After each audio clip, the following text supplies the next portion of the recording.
अध्याय 19 भाग 2। हम और लाइनें लिखना चाहते थे, मेलफॉय चिल्लाया जब केटी और एलिसिया ने हैरी को गले लगाया। लेकिन हम मोटी और बदसूरत की तुक नहीं खोज पाए। हम उसकी मां के बारे में कुछ बोलना चाहते थे। खट्टे अंगूर, एंजेलिना ने मेलफॉय को हिकारत से देखते हुए कहा। हम नकारा असफल आदमी का जिक्र नहीं कर पाए, उसके पिता के लिए। फ्रेड और जॉर्ज को एहसास हो गया कि मेलफॉय किसका जिक्र कर रहा था। हैरी से हाथ मिलाते समय वे सख्ती से मेलफॉय की तरफ देखने लगे। जाने दो, एंजेलिना ने तत्काल फ्रेड की बाह पकड़ते हुए कहा। जाने दो फ्रेड, उसे चिल्लाने दो। वो तो इस बात पर खींच रहा है कि वो हार गया है। घटिया आदमी। लेकिन तुम तो विजली परिवार को पसंद करते हो, है ना पॉटर? मेलफॉय ने व्यंग से कहा। वहां पर छुट्टियां बिताते हो। क्या पता तुम उस गटर को कैसे झेल पाते हो। लेकिन मुझे लगता है कि मगलुओं के घर में पलने के बाद विजली परिवार का कूड़ा घर भी उतना बदबूदार नहीं लगता होगा। हैरी ने जॉर्ज को पकड़ लिया। इस दौरान एंजेलिना, एलिसिया और केटी ने फ्रेड को पकड़ लिया ताकि वो मेलफॉय पर छलांग न लगा दे। मेलफॉय खुलकर हंस रहा था। हैरी ने मैडम हुज की तलाश में इधर उधर देखा, लेकिन वे क्रैब को उसके पहलवान के गैर कानूनी हमले के लिए डांट रही थी। या शायद, मेलफॉय ने पीछे हटते समय मुस्कुराते हुए कहा, विजली के सुअरों के बाड़े में तुम्हें याद आता हो कि तुम्हारी मां के घर में कितनी बुरी बदबू आती है? हैरी को इस बात का एहसास नहीं था कि उसने जॉर्ज को छोड़ दिया था। वो तो बस इतना जानता था कि एक सेकंड बाद वे दोनों मेलफॉय की तरफ तेजी से आ रहे थे। वो ये बात पूरी तरह भूल गया था कि सभी टीचर्स देख रहे थे। वो तो बस मेलफॉय को ज्यादा से ज्यादा चोट पहुंचाना चाहता था। उसके बाद छड़ी बाहर निकालने का समय नहीं था, इसलिए उसने सुनहरी गेंद वाली मुट्ठी पीछे की और पूरी तेजी से मेलफॉय के पेट में धंसा दी। हैरी जॉर्ज नहीं! उसे लड़कियों के चीखने, मेलफॉय के चिल्लाने, जॉर्ज के गाली देने, सीटी बजने और चारों तरफ भीड़ के गरजने की आवाज सुनाई दी। लेकिन उसे परवाह नहीं थी। वो तो बस पास से बाधितों नहीं चिल्लाया, और वो उस मंत्र की शक्ति से पीछे नहीं गिर गया जब तक वो मेलफॉय के शरीर पर मुक्के मारता रहा। जब हैरी उठकर खड़ा हुआ तो मैडम हुज चीखी, तुम क्या कर रहे थे? उन्होंने ही हैरी पर बाधक मंत्र मारा था। उनके एक हाथ में सीटी थी और दूसरे में छड़ी। उनकी झाड़ू कुछ फुट दूर पड़ी थी। मेलफॉय जमीन पर पड़ा हुआ था और रो रहा था। उसकी नाक से खून बह रहा था। जॉर्ज का होंठ सूज गया था। फ्रेड को अब भी तीनों धावक पकड़े हुए थे और क्रैब पीछे से खीखी कर रहा था। मैंने आज तक ऐसा व्यवहार नहीं देखा। तुम दोनों महल में सीधे अपने हाउस प्रमुख के पास जाओ, अभी। हैरी और जॉर्ज एड़ियों के बल मुड़े और पिच पर चलने लगे। दोनों हाँफ रहे थे और एक दूसरे से कुछ नहीं बोल रहे थे। भीड़ का शोर और ताने धीमे होते जा रहे थे। आखिर वे प्रवेश हॉल में पहुंच गए, जहां उन्हें अपने कदमों की आवाज के अलावा और कुछ सुनाई नहीं दे रहा था। हैरी को एहसास हुआ कोई चीज उसके दाएं हाथ में अब भी छटपटा रही थी, जिसकी उंगलियों से उसने मेलफॉय के जबड़े पर चोट पहुंचाई थी। नीचे देखने पर पता चला कि सुनहरी गेंद के चांदी जैसे पंख अब भी उसकी उंगलियों के बीच फड़फड़ा रहे थे और छूटने के लिए संघर्ष कर रहे थे। वे लोग प्रोफेसर मैकगोनागल के ऑफिस के दरवाजे तक पहुंचे ही थे कि तभी वे उनके पीछे गलियारे में धड़धड़ाती हुई आ गईं। वे गरुड़ द्वार का स्कार्फ पहने हुए थी, लेकिन पास आते समय उन्होंने कांपते हाथों से उसे अपने गले से उतार दिया और आग बबूला दिखने लगी। अंदर चलो, उन्होंने गुस्से से दरवाजे की तरफ इशारा करते हुए कहा। हैरी और जॉर्ज अंदर चले गए। वे अपनी डेस्क के पीछे पहुंच गई और गुस्से से कांपने लगी। उन्होंने गरुड़ द्वार के स्कार्फ को फर्श पर एक तरफ फेंक दिया। अच्छा, उन्होंने कहा, मैंने इतना शर्मनाक व्यवहार पहले कभी नहीं देखा। एक पर दो ने हमला किया, कारण बताओ। हैरी ने सख्ती से कहा। मेलफॉय ने हमें गुस्सा दिलाया था। गुस्सा दिलाया था? प्रोफेसर मैकगोनागल चिल्लाई और अपनी डेस्क पर एक मुक्का मारा, जिससे बिस्कुट का डिब्बा एक तरफ गिरकर खुल गया और फर्श पर बिस्कुट फैल गए। वो उसी समय हारा था, है ना? जाहिर है वो तुम्हें गुस्सा दिलाना चाहता था, लेकिन उसने ऐसा क्या कह दिया जिससे तुम दोनों ने उस पर? जॉर्ज गुर्राया। उसने मेरे मम्मी डैडी और हैरी की मम्मी का अपमान किया था। लेकिन मैडम हुज को यह मामला सुलझाने के बजाय तुम दोनों ने मगलुओं की तरह कुश्ती करने का फैसला किया, है ना? Professor McGonagall गर्जी। क्या तुम्हें अंदाजा है कि तुम लोगों? हैरी और जॉर्ज दोनों घूम गए। डोलोरेस अम्ब्रिज दरवाजे पर खड़ी हुई थी। वे हरा चोगा पहनी थी, इस वजह से वे बड़ी मेंढकी जैसी लग रही थी। वे इतने भयंकर, बुरे और खतरनाक तरीके से मुस्कुरा रही थी कि हैरी समझ गया कि वे बहुत बुरा करने वाली हैं। प्रोफेसर अम्ब्रिज ने बहुत जहरीली मीठी आवाज में कहा, क्या मैं मदद कर सकती हूँ प्रोफेसर मैकगोनागल? प्रोफेसर मैकगोनागल के चेहरे पर खून की सनसनाहट दौड़ गई। मदद? उन्होंने संयत आवाज में दोहराया। आपका क्या मतलब है, मदद? प्रोफेसर अम्ब्रिज ऑफिस में आगे आ गई। वे अब भी उतनी ही बुरी तरह मुस्कुराए जा रही थी। मैंने सोचा कि आप थोड़े ज्यादा अधिकारों के लिए कृतज्ञ होंगी। हैरी को यह देखकर हैरानी नहीं होती अगर प्रोफेसर मैकगोनागल के नथुनों से चिंगारियां निकलने लगती। आपने गलत सोचा, उन्होंने कहा और अम्ब्रिज की तरफ पीठ घुमा दी। अब तुम दोनों गौर से सुनो। मुझे परवाह नहीं है कि मेलफॉय ने तुम्हें क्या कहकर गुस्सा दिलाया। मुझे यह भी परवाह नहीं है कि उसने तुम्हारे पूरे परिवार का अपमान किया। तुम्हारा व्यवहार बहुत ही घटिया था और मैं तुम दोनों को 1 हफ्ते की सजा देती हूँ। मेरी तरफ इस तरह मत देखो। पॉटर, तुम्हें यह सजा मिलनी ही चाहिए। और अगर तुम दोनों में से किसी ने भी प्रोफेसर मैकगोनागल ने अपनी आंखें बंद कर ली, जैसे धैर्य के लिए प्रार्थना कर रही हो। जब उन्होंने प्रोफेसर अम्ब्रिज की तरफ चेहरा घुमाया, हाँ, अम्ब्रिज ने ज्यादा खुलकर मुस्कुराते हुए कहा, मुझे लगता है कि उन्हें सजा से ज्यादा मिलना चाहिए। प्रोफेसर मैकगोनागल की आंखें फैल गईं। लेकिन दुर्भाग्य से उन्होंने बदले में मुस्कुराने की कोशिश करते हुए कहा, जिससे ऐसा लगा जैसे उनका जबड़ा जकड़ गया हो। मेरा फैसला ही महत्वपूर्ण है, क्योंकि वो मेरे हाउस में है। डोलोरेस। देखो मिनर्वा, प्रोफेसर अम्ब्रिज ने कहा, दरअसल तुम्हें यह पता चलेगा कि मेरा फैसला ही महत्वपूर्ण है। वो आदेश कहां चला गया? कॉर्नेलियस ने अभी अभी भेजा है। मेरा मतलब है, उन्होंने नकली हंसी निकालकर अपने हैंडबैग में टटोला, मंत्री जी ने अभी अभी भेजा है। ओह हां। उन्होंने एक चर्म पत्र बाहर निकाला, अपना गला साफ किया और उसमें लिखे शब्द पढ़ने लगी। शैक्षणिक कानून क्रमांक 25। प्रोफेसर मैकगोनागल ने हिंसक तरीके से कहा, ओह, एक और कानून आ गया? अम्ब्रिज ने मुस्कुराते हुए कहा,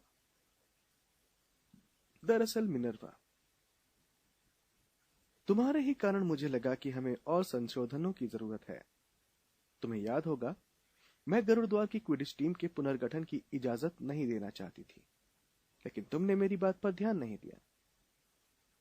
तुम मामले को डंबलडोर तक ले गई, जिन्होंने टीम को खेलने की इजाजत देने पर जोर दिया। मैं ऐसा कैसे होने दे सकती थी? मैंने तत्काल मंत्री जी से संपर्क किया और वे मुझसे सहमत थे कि सर्वोच्च प्रशासक के पास विद्यार्थियों के अधिकार कम करने की शक्ति होनी चाहिए, वरना उसके, मेरा मतलब है मेरे पास साधारण टीचर्स से कम अधिकार होंगे। और मिनर्वा, तुमने देखा ना मैं कितनी सही थी, जो गरुड़द्वार की टीम को दोबारा बनने से रोक सकती थी। भयंकर गुस्सा। वैसे मैं अपने संशोधन को पढ़ रही थी। सर्वोच्च प्रशासक को तत्काल प्रभाव से हॉगवर्ट्स के विद्यार्थियों से संबंधित सभी सजाओं, अनुमतियों एवं अधिकारों की कटौती पर सर्वोच्च अधिकार होगा और स्टाफ के बाकी सदस्यों द्वारा आदेशित सजाओं, अनुमतियों एवं अधिकारों की कटौतियों से संबंधित आदेशों को बदलने की शक्ति होगी। हस्ताक्षर कॉर्नेलियस फज, जादू मंत्री, order of Merlin, first class, आदि आदि। उन्होंने चरण पत्र को मोड़कर वापस अपने हैंडबैग में रख लिया और अब भी मुस्कुराती रही। उन्होंने हैरी और जॉर्ज की तरफ देखते हुए कहा, मैं दरअसल सोचती हूं कि तुम दोनों पर भविष्य में क्विडिच खेलने पर प्रतिबंध लगाना ठीक रहेगा। हैरी को महसूस हुआ कि सुनहरी गेंद उसके हाथ में बुरी तरह फड़फड़ा रही थी। प्रतिबंध? उसने कहा और उसे अपनी आवाज बहुत दूर से आती लगी। खेलने में? भविष्य में? हाँ मिस्टर पॉटर, मुझे लगता है कि आजीवन प्रतिबंध से काम हो जाना चाहिए, अम्बरीश ने कहा। उनकी मुस्कान और चौड़ी हो गई जब उन्होंने देखा कि वो उनकी बातों को समझने के लिए संघर्ष कर रहा है। तुम पर और मिस्टर विजली पर, मुझे लगता है एहतियात के तौर पर इस लड़के के जुड़वा भाई पर भी प्रतिबंध लगना ठीक होगा। अगर उसकी टीम के साथियों ने उसे नहीं रोका होता तो मुझे यकीन है कि वो भी मिस्टर मैलफॉय पर हमला कर देता। जाहिर है मैं उनकी झाड़ुएं जब्त करके अपने ऑफिस में रख लूंगी ताकि मेरे लगाए प्रतिबंध का उल्लंघन ना हो पाए। लेकिन मैं अतार्किक नहीं हूं, प्रोफेसर मैकगोनागल, उन्होंने प्रोफेसर मैकगोनागल की तरफ मुड़ते हुए कहा, जो अब किसी बर्फ की मूर्ति की तरह स्थिर खड़ी थी और उन्हें घूर रही थी। बाकी की टीम खेल सकती है, मुझे उनमें से किसी में हिंसा के लक्षण नहीं दिखे। अच्छा, गुड आफ्टरनून। बेहद संतुष्टि के भाव के साथ अम्बरीश कमरे से चली गई और अपने पीछे भयंकर खामोशी छोड़ गई। प्रतिबंध? एंजेलिना ने हॉल में उस रात को खोखली आवाज में कहा। प्रतिबंध? खोजी भी नहीं, मारक भी नहीं। अब हम क्या करेंगे? ऐसा नहीं लग रहा था कि वे मैच जीते हों। जहां भी हैरी देखता था उसे असंतुष्ट और नाराज चेहरे दिखते थे। टीम के खिलाड़ी आग के पास लुढ़के हुए थे, रॉन के सिवाय, जो मैच के बाद से अब तक नजर नहीं आया था। ये तो सरासर नाइंसाफी है, एलिसिया ने कहा। मेरा मतलब है क्रैब ने भी तो सीटी बजने के बाद पहलवान मारा था। क्या उन्होंने उस पर प्रतिबंध लगाया है? नहीं, चीनी ने दुख से कहा। वो और हरमाइनी हैरी के आजू बाजू बैठी थी। उसे बस लाइनें लिखने की सजा मिलती है। मैंने डिनर के वक्त मॉन्टेग्यू को इस बारे में हंसते सुना था। और फ्रेड पर प्रतिबंध लग गया, जबकि उसने कुछ किया ही नहीं, एलिसिया ने गुस्से से अपने घुटने पर मुक्का मारते हुए कहा। ये मेरी गलती नहीं है कि मैंने कुछ नहीं किया, फ्रेड ने अपने चेहरे पर बहुत बुरा भाव लाते हुए कहा। अगर तुम तीनों ने मुझे नहीं पकड़ा होता तो मैं उस बंदर का कचूमर निकाल देता। हैरी ने अंधेरे खिड़की की तरफ उदासी से घूरा। बर्फ गिर रही थी। जिस सुनहरी गेंद को उसने पहले पकड़ा था वो अब हॉल में चारों तरफ उड़ रही थी। विद्यार्थी मंत्रमुग्ध होकर उसकी उड़ान देख रहे थे और क्रूकशैंक्स इसे पकड़ने के लिए एक कुर्सी से दूसरी कुर्सी पर उछल रही थी। मैं सोने जा रही हूं, एंजेलिना ने धीरे धीरे खड़े होते हुए कहा। शायद ये बुरा सपना साबित होगा। शायद कल सुबह जागने पर मुझे पता चलेगा कि मैच हुआ ही नहीं। उसके बाद एलिसिया और केटी भी जल्दी ही चली गई। फ्रेड और जॉर्ज कुछ समय बाद सोने चले गए और राह में पड़ने वाले हर विद्यार्थियों को गुस्से से घूरते हुए गए। जिनी भी कुछ समय बाद चली गई। अब आग के पास सिर्फ हैरी और हरमाइनी ही बचे थे।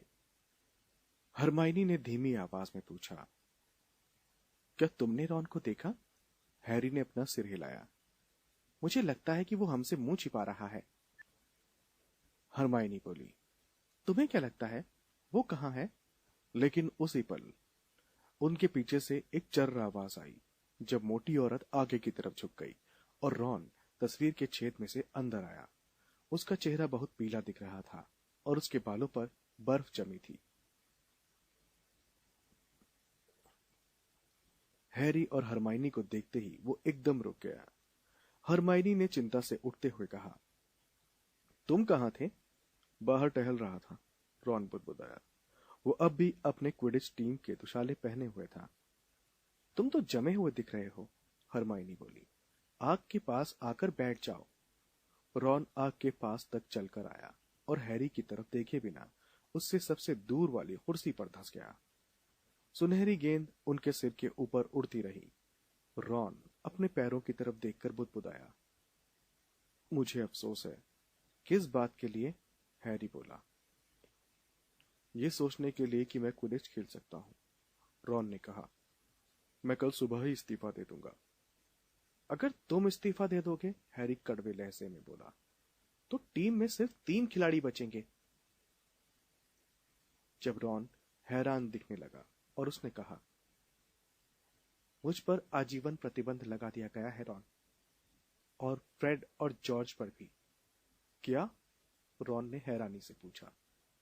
हरमाइनी ने उसे पूरी कहानी बता दी। हैरी दोबारा पूरी बात बताना सहन नहीं कर सकता था। हरमाइनी की बात पूरी होने पर रॉन पहले से ज्यादा दुखी दिखने लगा। ये सब मेरी गलती है, हैरी ने गुस्से से कहा। तुमने मुझे मेलफॉय को मुक्का मारने के लिए नहीं कहा था रॉन। अगर मैं इतनी बुरी तरह नहीं खेलता, इसका उससे कोई लेना देना नहीं था। उस गाने के कारण मैं बौखला गया था। उसके कारण कोई भी बौखला सकता था। हरमाइनी उठकर खड़ी हुई और खिड़की से टकराती बर्फ को देखते हुए खिड़की के पास तक गई। देखो, इसे छोड़ दो, ठीक है? हैरी फट पड़ा। तुम हर चीज के लिए खुद को दोष मत दो। पहले ही हालत बहुत खराब है। रॉन ने कुछ नहीं कहा, लेकिन अपने दुशाले के गीले सिरे को उदासी से घूरता रहा। उसके बाद उसने निढाल आवाज में कहा, मुझे जिंदगी में पहले कभी नहीं लगा इतना बुरा। हैरी ने कटुता से कहा, हमारे साथ शामिल हो जाओ। देखो, हरमाइनी ने कहा। उसकी आवाज थोड़ी कांप रही थी। मैं एक बात सोच सकती हूँ, जिसे सुनकर तुम दोनों खुश हो जाओगे। अच्छा? हैरी ने संदेह से पूछा। हाँ, हरमाइनी ने कहा। वो बर्फ से ढकी काली खिड़की से दूर हटी और मुस्कुराते हुए बोली, हैग्रिड लौट आया है।